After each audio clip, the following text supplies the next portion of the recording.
This guy is gonna get himself into trouble. Big up yourself, AFC. Always salute to you, my brother. Right? I think this can't be selling the fight. This is gone way too far. You know, when you start involving kids and stuff like that, it's gone too far to be selling the fight. So this is something else. This ain't trolling again. You know, it's gone past trolling now. It's gone past selling the fight. So one is either mental breakdown, or two is really, really trying to expose um the powers that be, if you like. And these powers that be, apparently they do really, really bad things out there, and he just wants to expose them. It's trending right now. It's one of the biggest topics on social media in the combat space. And Ryan Garcia, everybody knows this guy, very, very talented boxer.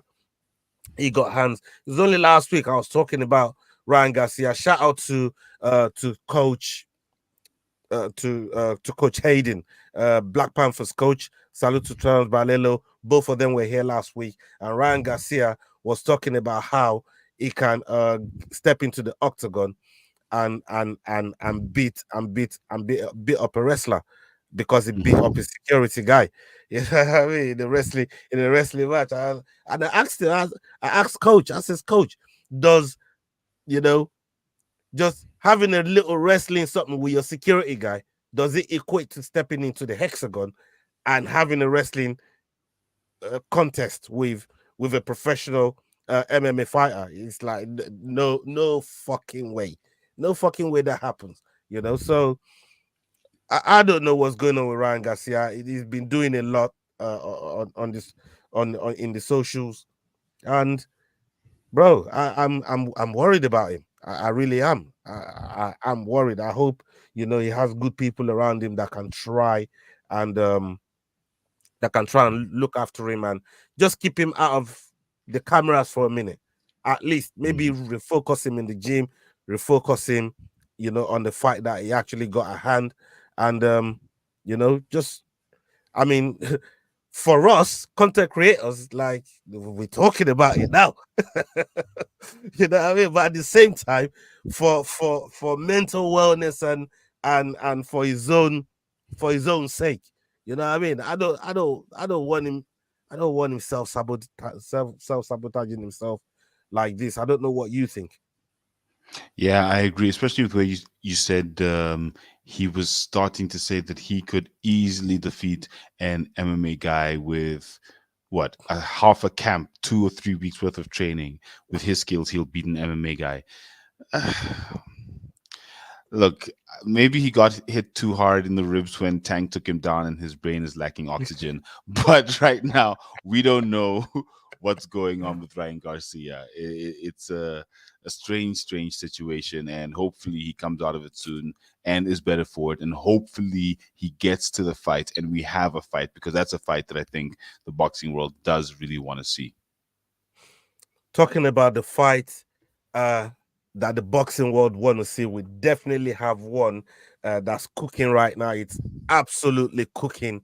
I saw the press conference earlier on with Francis Ngannou versus Anthony Joshua, AJ Joshua, right? And this is a fight that is very, very anticipated. On that card, there's like 4 title fights on that card, on the main card. It's crazy. One of the top ones, the co-main event, Zhang Zhang versus Joyce.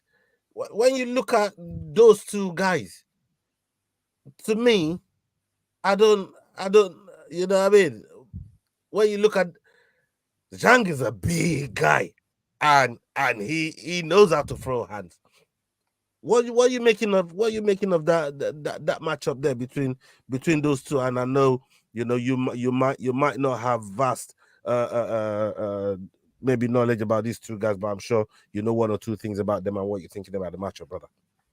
I think one thing you said that's very interesting about this is the fact that there are 4 title fights on this card. That means that Dazin right now is putting on some great fights. They're really, really pushing to put on great fights. And that heavyweight fight is one of the fights that you look at and you say, look, I see Joshua versus Ngannou. But if we look at this fight, it becomes a very, very interesting prospect for people who love boxing because both of these guys are skilled and both of these guys throw hands. So I think it's going to be a slugfest and someone's going to get put to sleep. So definitely, definitely, it's a good fight. Like I said, I'm not very familiar with them, but I look at their records and I've seen a little bit of tape on them, and yeah, it looks like it's going to be a very, very exciting fight. Yeah, man. Yeah, man. Yeah, I said Joe Joseph earlier is Joseph Parker. My apologies, people. It's Parker. Um, so on that card we have Anthony Joshua versus Francis Ngannou. The co-main event is Zheli Zhang versus Joseph Parker. That's the co-main. Then Ray Vargas versus Nick Ball. That's another title fight. Then we got Israel Madrimov versus Magomed Kurbanov, which is another title fight. So many title fights on that card, and Gavin Gwayne versus Mark Chamberlain is another title fight. So there's one, two, three, four title fights on that card. Very, very interesting card. We're going to be covering it on the Fight Week show straight after the prediction show. We're going to be heading straight to that watch along. So make sure that you're sticking with us. No, not tomorrow, on Friday, 9 o'clock, the prediction show, and straight after that, we're going straight onto this watch along, and Ligona is going to be joining us for that one there as well. Salute to everybody that's watching live right now. Big up to all of you. Big love. Um, Now to talk about the main one, Anthony Joshua versus Francis Ngannou. It's here. It's here. It's knocking on our door. It's ready to go. These guys, they had a stare down earlier on. There was a lot to unpack in the press conference, and I'm not sure if you've seen it. There was the questions asking Francis if he's feeling more confident after having that fight there with Fury, and there was a bit of back and forth between him and Fury. Where Fury, he said Fury. No, he said Fury said to him that he called him a coward, and he said, "No, I just thought I won the fight," and that's different to calling another man coward. That he'd never call somebody, as well respected in the that steps into the ring to fight another man. He'd never call somebody like that a coward. He said, but I can't think that I beat you, even if the scores say something different. But the back and forth was between them, and he said to Tyson Fury that you should be thanking the rules of boxing for protecting you. Said if the rules of boxing it's not there to protect you, you're nothing in front of me. He literally said that, like, you're nothing. I beat you every day and twice on Sunday. Like, what do you make to all of that, brother? Like, that press conference there was crazy. I don't know what you took out of it, but tell the people. The press conference was amazing.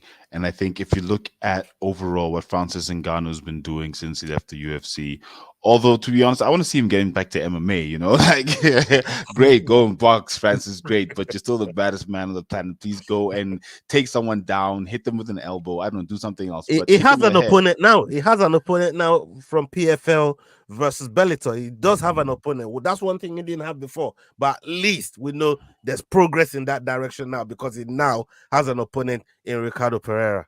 Please continue. Fair enough. Renan Pereira is a big boy. He knocked out Ryan Bader so fast I was confused. Oh So yeah. yes, Ngannou has a fight lined up, and I can't wait to see that fight. But yes, with the build up to this Joshua fight, obviously his last fight against Tyson Fury was an international sensation. We saw the battle of the baddest. There's even a documentary about it on Netflix, phenomenal, showing exactly what happened behind the scenes. So if I look at the press conference, this is a build up of what Francis has been doing since he left the UFC. It's a buildup of him saying, I am the baddest man on the planet. Yes, you, Tyson, you were somewhat protected by the rules of boxing. In theory, I kind of would have beaten you if a few of those technicalities weren't there. Yes, you're a cleaner boxer, sure, but I still could have beaten you. And I fully agree with Francis, where in his first boxing match, he took the lineal heavyweight champion to a full 10 rounds to the judges. And I mean, that alone is a phenomenal achievement. So for him to say that, I think he has earned it by being someone who could. I mean, if put me against any boxer, even an amateur, in my first boxing match, I don't care what coaching I have, I'm not going to be able to do that. So I think Right. he's sort of earned the right to be able to say what he is saying at that level because he has done it and in a phenomenal way. And I think with how his team has been moving, how adaptable his team is with Mike Tyson and Dewey Cooper, I think they will be adapting to Anthony Joshua's style and playing these little mind games works perfectly for them. Tyson Fury does it perfectly. Anthony Joshua's good at it, but I think the way that they're doing it really adds the pressure on someone like Anthony Joshua, who knows now that he has to beat Francis Ngannou convincingly. Otherwise, questions will then get asked about him, and he doesn't want that. So I'm really looking forward to it. That press conference was crazy, and yeah, it's going to be a heck of a fight. Oh, fantastic. And talking about Dewey Cooper believes, and this is what they've been training for. And during the open workout, they did ask Francis and said to him during the open workout, we saw you hitting that heavy bag a lot. Is there a clue in that heavy bag, the way he hitting that heavy bag? uh it looks like there's a lot of body shot combinations that was going on in there. When you look at it, and they were trying to see if there was any clues. Maybe he's gonna attack AJ's body to try and soften him up and try and use that way to get him out of there. But Francis cleverly said, you know, I'm gonna be hitting anywhere there's an opening. I see opening, I'm lighting it up. I am lighting up any opening that I see. Um, and that's one way to look at it from Francis's perspective. Now let's come to Anthony Joshua, who is a skilled boxer, Olympic boxer at that, right? Knows every single inch of how to use that ring. He's obviously been in a couple of questionable fights with Andrew Ruiz. Like, nobody's Mhm. thinking that this guy would even lose to somebody like a Ruiz. Um, and some of the fights he's been in, even some of the ones that he's won, but not won convincingly, he's kind of got him, people questioning him. But over his last couple of fights, he's looked rejuvenated. But the one thing that AJ benefited from from fighting Francis now is the fact that there's no element of surprise. They now can see what Francis can do in the ring. Talk to me about that from AJ's perspective. I agree completely. When Ngannou went in against Francis, not only was sorry against Tyson, not only was he the underdog, but also no one knew what he was really bringing to the table. We only knew he was bringing amazing power, and that had to be managed if you're his opponent. So now that we've seen exactly what Puncher's Ngannou has chance, to everyone was offer, giving him. Puncher's chance. That was exactly it. everyone. That was it. Everyone said maximum 4 rounds, but I see it in the first, second, or third. That's pretty much what everyone was saying. Spot on. That's it. So if we look at the fact that AJ now has gotten insight to the technique, it means Mhm. that he has a better chance of actually dominating and beating Ngannou, unlike Tyson did. However, that's why earlier I said right now Francis is working with a group with a coaching team that's very adaptable. So they would then at this point adapt Francis's style to suit fighting Joshua. So maybe Joshua knowing what Ngannou's bringing to the table might be his downfall simply because now he's got only one look. He knows one avenue that Ngannou could take, and Ngannou would have taken a certain avenue against Tyson, against Fury. So I think that it's both a benefit and a downfall in knowing what Ngannou is most likely bringing to the table. But I think if you watch too closely, you might get deceived if you're Anthony Joshua. So I wouldn't watch Ngannou too closely. I would go in there and do what I do best as one of the best heavyweights of my generation if I'm Anthony Joshua. 100%. I mean, with Fury in the mix, right? Right, with Fury in the mix, I still think I still think this fight means something. At least for Joshua, right? This fight means something for Joshua because this is a fight that after Usyk could get him lined up for Fury because he's tried to get this fight together. But again, you go and lose to somebody that Fury already beat. At least the records say Fury's already beat this guy. Where does that then leave Anthony Joshua? Where does Anthony Joshua goes from there? Because this is a big risk, especially if once he finishes him the way we're thinking it could happen. Where does that leave Anthony Joshua in your eyes? It's a trick question because I want Francis Ngannou to win, but I think, like you said, the Olympic boxer will shine. Yes, he's lost against the Andrew Ruizes of this world. Uh, as good as Osik is, I see Osik probably beating Joshua, but I'm not writing Francis off. I just think maybe the body shots will work, but Joshua might just edge it once again. The rules of boxing are the rules of boxing, and they do tend to favor the traditional boxer. So if Francis can somehow overcome the rules, I think he can do it because I think that might be what holds him back. So with regards to Joshua, I think this calculated risk does one of two things. It either shows he is one of the best because he fraud checks Ngannou, if you will, as a boxer, or it's time to say goodbye to possibly being one of the greatest of his generation, like you said, because unfortunately, if he loses this one, that risk wasn't the calculated one. It ended up becoming a huge gamble, and he might have gambled away his career, honestly, in terms of potentially getting another undisputed title shot. So yeah, let's see what happens for Joshua. But like you said, it's a huge risk for him. Uh, huge. That's all I can say. It's a huge risk for him. It's a big risk. Big up Luca AFC. Salute to you. Big up everybody that's watching us on Twitter. All of you that's watching us on YouTube. You watching us on playback, Facebook. Thank you to all of you, man. Salute to all of you, man. I see all of you online. Big up yourself. Make sure you're sharing our video, and yeah, get our numbers up. Get our numbers up, people. Big up to everybody right now.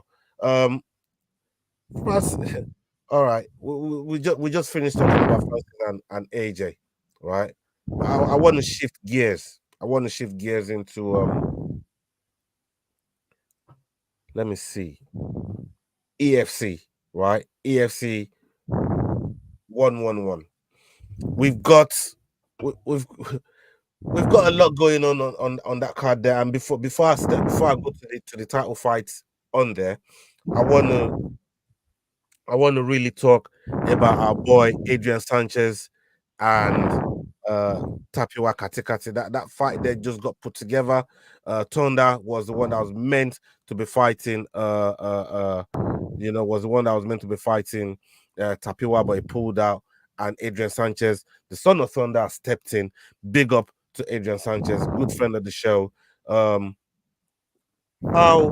are you really? How are you looking at this fight? Because it's taking it on short notice to at least somewhat save the card. Because there was another fight that dropped off as well. But we'll get to that in a moment. Um, but for this one, um, these are fighters that we're acquainted with both of them. I know both camps. I know both people. I know their trainers, their coaches, all that stuff. So, how are you looking at this fight from your perspective without throwing anybody under the bus? Don't want to really put you in a sticky situation. Kick him in the head. That's all Kick I him can in say about the this. That's all I can say about this fight. These boys love going for the head. They love headshots. I saw Tapiwa today. I was at the weigh-ins for EFC 111. I'm absolutely head. looking forward to it. Shout out to the guys at EFC. Shout out to all the fighters on the card. And I must say this. big thank you to all the fighters at EFC. So today I was there and I didn't realize that I had lost my mojo and my MMA essence with the EFC having been away since last December. And being there at the PI today just really got my MMA spirit back. So thank you. Shout out to all the fighters for, giving joy to people who watch them do what they do. And as we always say, thank you to the fighters for putting their bodies on the line for our entertainment. It really does bring joy to a lot of people. So shout out to them. But this fight, these guys are going to go toe to toe, bang for bang. They are gonna go mad on the floor. There's gonna be takedowns, takedown defenses, head kicks, punches, jabs. I don't even know. This fight is just gonna be crazy. I'm really looking forward to this fight because both of these guys, not only are they skilled, but they're also both very, very hungry. They are looking to hopefully get a title shot in the near future. And yeah, I'm just really looking forward to seeing how they both perform. But skilled violence. That's what I'm looking forward to. Katikati's got a tank on him, and he's got insane power. Sanchez out of Cape Town, as we know, he is skilled. We speak with Rayo all the time, and I'm looking forward to seeing how he does against Katikati with the power. But this is going to be potential for fight of the night. Definitely, definitely fight of the night Yeah, candidate for me. 100%. I am very, very, very interested in, in seeing that fight. From when I knew that Adrian, took the fight there, I thought to myself, okay, this is this is where we really, this is where we need to really need to look at these two guys. And yeah, please, you want to And say the one something? other thing is we love short notice fighters because for me, my thing is always if you take a fight on short notice, you're gonna end up like Volkanovski. You're gonna get struck by the curse. You're gonna get kicked in the head and lose all your mojo like he did against Makhachev if you're taking short notice fights. But we've got Terrence the Black Panther Balelo, as you said, who defeated that entire short notice curse by taking a fight on 10 hours and claiming the interim bantamweight championship. So Adrian Sanchez, I think he might do something similar. Being a big balls man to take on a short notice fight for me is always that's when you know someone's a true fighter. You were saying all that. Yeah. Let me just quickly answer this question here. What time is the Joshua fight? I thought it was Saturday. No, it's Friday. They moved it because of Formula One. That's going to be happening on Saturday. And the Saudis, they're big, big Formula One fans, and yeah, those guys are so rich. They want to be out there, so they need they need something more to spend their money on. And the Formula One is in Bahrain, and those guys want to get there, so they moved that fight to Saturday. So that's the reason why it's on Saturday. Saturday, 11 o'clock, I think, is ring walk for the main event between Francis and AJ. But I think um depending on finishes, how quick the fight goes. We've been there before where they brought an artist and they gave us a whole halftime Super Bowl thing that was going on. When we watched the Francis versus Fury fight, it was kind of like that. We got like a halftime Super Bowl sort of thing. So yeah, for me, it's going to be a good one. Now EFC. Let's talk about Zulu versus Gift Walker. Right, like I said, we had a Black Panther and Coach Hayden here last week, and they said he was going to be ready. He was going to be the backup for this fight. But we now know you've seen both of them weigh in today. They look incredible. The stare down was fantastic. What do you think is going to be going on? In the fight with these two sound so confident. They want each other's belts, and they're coming for the finish. They're coming for the finish. But how do you see these two fighters really putting it together?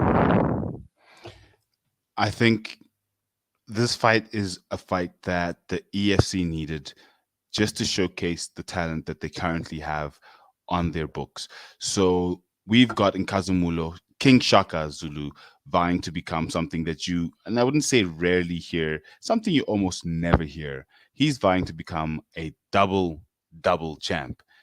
This would be the second time in his career that he'd be a double champ. So for what he's looking for legendary African MMA fighter status. So for him, the stakes are high, very, very high. He gets the double championship. He is most likely going to a contender series or UFC. Definitely, he's going international. So for him, this fight is for all the marbles. Absolutely love it.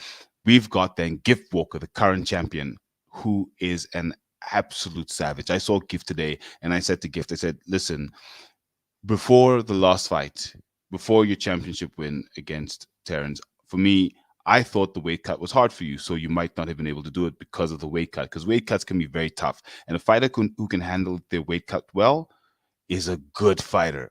And I said to him, I'm so impressed by the amount of energy and skill you maintain through what seems to be very, very tough weight cuts. So for me, if I'm looking at Gift, he is an absolutely savage, an absolute savage. He knows how to do what he needs to do.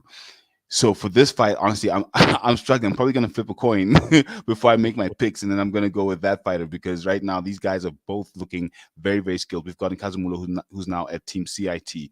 Yes, Team CIT, the one and only CIT that is currently the home of Dricus Still Knox Duplessis, the middleweight champion of the UFC. So the amount of pedigree, the amount of history, the amount of skill in this fight is a real showcase for the EFC. So wow, wow, wow, wow, wow. Yes, let's go champ versus champ. EFC triple It's one. it's gonna be mental. It's gonna be absolutely mental. The other one, the other fight that I was really looking forward to was the Bradley Swanepoel fight, Yes. and that fight have not fallen off. He wants to revisit it in May. You're a bit more closer to these guys. What can you tell us about that? About those two guys and what they brought to what we're missing by this fight not happening. The Nightmare was supposed to be on this card, and it's such a pity the Nightmare Bradley Swanepoel is not going to be on this card because he's a rising star in the UFC. He's gotten quite a few wins on his belt recently after a loss that kind of put a dent in his, I guess, his rise to the top. But with these fights, sometimes you know how it happens. Fights fall off. We had Kelvin Smith as well, who was supposed to be fighting. Shout out Kelvin on this card, who had his fight fall off. We had Intando the Zulu Warrior Zondi as well, one of our favorite fighters on the show, who was actually supposed to fight Charles Lamte out of Ghana. Big up, shout out Charles, but unfortunately he also didn't end up fighting on this card. So I think this card, one of the cards where at the beginning of the year, a little bit of flux. There've been quite a few changes from what they've announced at the beginning of the announcement season. Yeah, Sorry, right there. Let me just address the rats that's just infested the chat. Big up to the rats. Salute to all of you, but I see the league gonna raid rolling in right now. Big love. Hey people, as you're rolling in, please hit that like button, hit that share button. Get us out of there. I see you, Static, Graham, Caldwell, Off Red, Immortal Technique. Yeah, man. I see all of you, man. JV23. Big love, man. Salute to all of you, man. Make sure you hit that like button for me. Make sure you're subscribing if you're new. And we already been talking about Anthony Joshua versus Francis Ngannou. Put in the chat who you think is gonna win. Let us know who you think is gonna win, how you think they're gonna win. Let us know who you think is gonna win. And make sure you're joining us on Friday as well for the watch along for that fight. Make sure you're joining us on Friday. Me and Lee, we're gonna be on the show together doing the watch along for this fight. Big love to all of you. Like you were saying, please. absolutely. Thank you so much for the rats. I love it when you say the rats. It kills me every time. So yeah, shout out to all the guys on the card who actually are able to fight. But with all the cancellations, it's tricky to really say you know why it's fallen off, because I know when we spoke to Brad earlier this year in Jan, he wasn't supposed to be on this card. I think he was supposed to be on the next card in April. So maybe that fight just didn't happen for whatever reasons, contractual. Unfortunately, I don't know the details. We will speak to Bradley soon. But it's one of those fights that, we wanted to see Brad get off to a good start this year. The Nightmare is back. But I guess he'll be back a bit later on, probably in April. But yeah, it's still an amazing card that the matchmakers at EFC have managed to put together. Ashley Calvert-Lewin, Graham Cartmel, phenomenal. They're looking to definitely take the EFC this year outside of what is equivalent of the Las Vegas PI, where it's kind of small and not really much happens. So this year they're going out. They're going to go to different venues. We're going to travel. So this year's about to be absolutely phenomenal. All right. And your people, as you're in the chat, please put your questions up. If you wanna ask Yao from Kick Him in the Head, you wanna ask him some questions. Make sure you're putting it in the chat about some of the topics that we're talking about, especially when it comes to the Francis versus AJ fight. And make sure you're subscribing to Head Kick podcast. Make sure you're following his page. It's gonna be in the description. People, show some love. Right. Let's talk about UFC 299, the main event. I mean, the Sean O'Malley versus Chito Vera. These two actually, before we get to that, because that's the last topic that I really want to touch on. There is something that I wanted to ask you about the versus competition. What can you tell us about that? Versus 8 is happening this coming Saturday. Now, Versus 8 is a local South African promotion, still an amateur promotion for now, but they're looking to be the second and the biggest, well, I guess the second and the second biggest professional promotion, MMA promotion in South Africa. So they're having their eighth event this coming Saturday, and it's absolutely chock a block with fantastic amateur fights. Now, these guys that are in versus as an amateur promotion, these are the guys that then get taken from there into promotions like the EFC and onto the international stage. So it's phenomenal to That's see these a amateur heavy guys. breathing. It's amazing to see these amateur guys plying their trade and working their craft. So that's what's happening this coming Saturday, versus 8. For anyone who's listening, who's around the Johannesburg, Pretoria area in South Africa, definitely come through Heartfelt Arena in Pretoria, versus 8. Okay. What about the UFC card, like our UFC 299 card, like I was saying earlier on, Cheeto versus Sean O'Malley. These two they've tangled before. Probably the only loss. I would say that's the only UFC loss on Sean O'Malley's record that got put there by Chito Vera. Now we've seen these two about to go and throw down for the title. Gonna be Sean O'Malley's like real first defense, and they've put Merab as the backup. What do you think to all that scenario? Kick him in the head once again. Now, that's for Chito Vera, because we know what Chito Vera has done with his legs to people's heads. Now, I'm a big Sean O'Malley fan because I didn't think he was going to beat Aljo. I thought Aljo was going to backpack him and get him out of there, as Aljo says. But he check hooked Aljo, took him down, smashed him up. Lots of respect. He's got his ridiculous training regime that we've all seen on social media, which includes a bong and pink shorts. We'll be looking out for those pink shorts when he fights. But I think I want to go with Cheeto on this one, simply because Cheeto has the history. Look, it's tough to call, especially because Sean is so unpredictable. But Cheeto is one of those fighters where he can take you down and he will fight you. He will mess you up. He will choke you out if he has to. I think O'Malley has the versatility, but I think Cheeto's just got this extra hunger in him right now.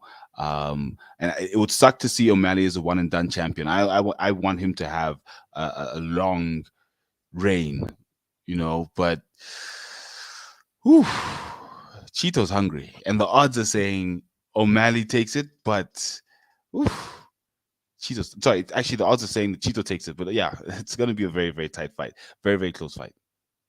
Yeah, look, I agree. Cheeto's very hungry. This comment here says, Alfred, big up yourself, Alfred. This says, kind of get excited about modern boxing. In my day was Ali, Bogner, Joe Louis, Frank, Bruno, Holyfield, Eubank. I mean, you're calling some big names there, and that was a good era as well. I mean, I love that era too. But this today, it's like saying, I can't get with modern football. Like back in the day, there was no VAR. We knew what offside was. We knew what penalty was. We knew, what I mean? We knew a lot of rules in football. Now we don't know what the fuck's going on. Neither does the guy in the truck that got all the technology to figure it out. You know what I mean? So yeah, that's just modern day sports for you. my old friend. You know that's where we are in modern day football. You just gotta embrace it. Don't fight it. Embrace it, brother. Embrace it. Um, and for that fight there, Chito versus O'Malley. So were you leaning? What did you end up leaning towards? Did you say Chito? You picking Chito to win? I know you're saying you hate for O'Malley to be one and done. That's because you're thinking there's a very good chance that could happen. I'm going Cheeto. I'm leaning Cheeto. Those two head Kick kicks. him in the He head. kick him the. It's that simple. Kick him in the head. He hit the bantamweight goat, Dominic Cruz with one. He almost cracked open Frankie Edgar's face with one of the first old man head kicks with the Ooh, and that's my favorite don't head remind me kick. of that one. Fuck hell. That front Ooh. kick is my favorite head kick. So Ugh. I have to go with Chito Vera on this one for the head kicks because of the head kicks. O'Malley, let's see if you can do it. Yeah, I'd be happy definitely, but I'm going Chito. Yeah, look, it's hard not to go Cheeto because I think he's got way more tools in the box to beat O'Malley. O'Malley has this one way to beat Cheeto, but the thing is, these motherfuckers always want to get drawn in and play O'Malley's game. They do it all the time. Aljamain Sterling had every tool in the box to beat O'Malley, but he wanted to stand and bang with him. Like, why? Why even take the risk? So and I know somebody like Mirab ain't even gonna go in there and do all that bullshit if he gets in there. He's just grabbing him and just mauling him. I hope that's what Chito does because it definitely has uh uh uh, he has that tool in the box. He definitely can do it. It's hard to not to look. I'm gonna stick with Sean O'Malley. I think he wants a revenge for that loss that he thinks didn't happen, and he's the only fighter. Well, one of the only fighters that I've seen say that lost the fight and say, "No, I'm not counting that loss. Fuck that loss." You know what I mean? So we'll see. We'll see. I think for me,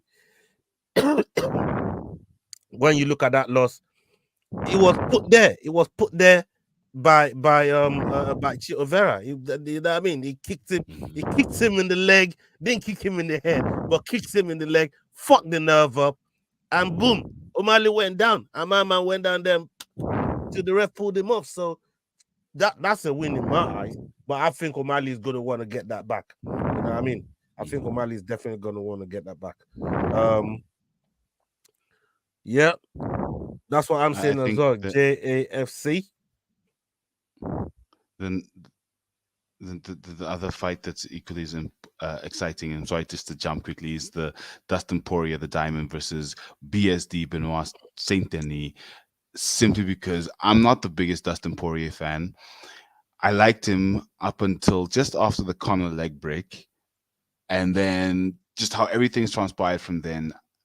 I'm definitely more leaning Conor, but also because he just got kicked in the head by Justin Gaethje, So for me, I'm like, you know what? I'm gonna go with the other guy. So I'm really looking forward to seeing BSD, whether he's gonna get forechecked by Dustin Poirier, who might now be the new top five or top three, whatever it is, gatekeeper. We don't know what's gonna happen. But that fight, I mean, what am I saying? This whole card is insane.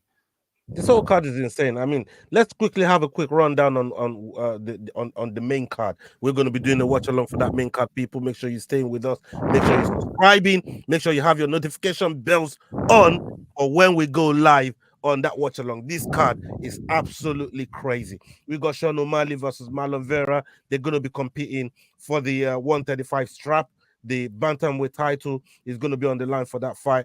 Then we got the co-main event. We got Dustin Poirier versus Benoit Saint Denis.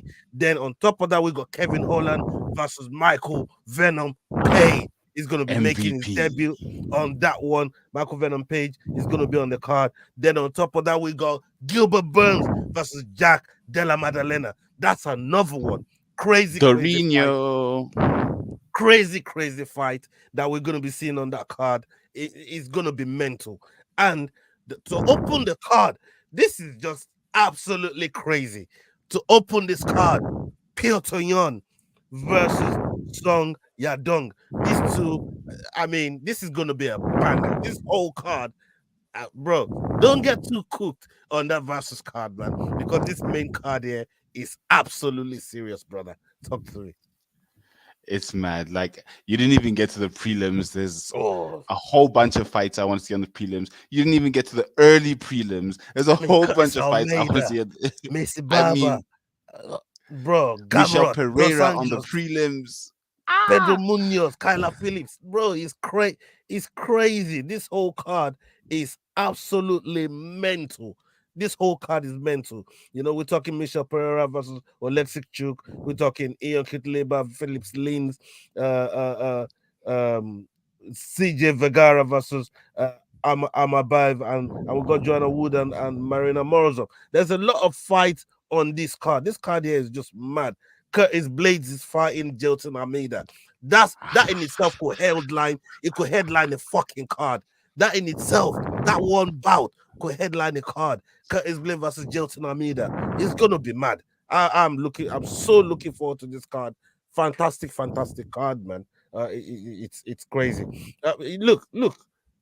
Big up JAFC here. He's saying that card is better than UFC 300 card,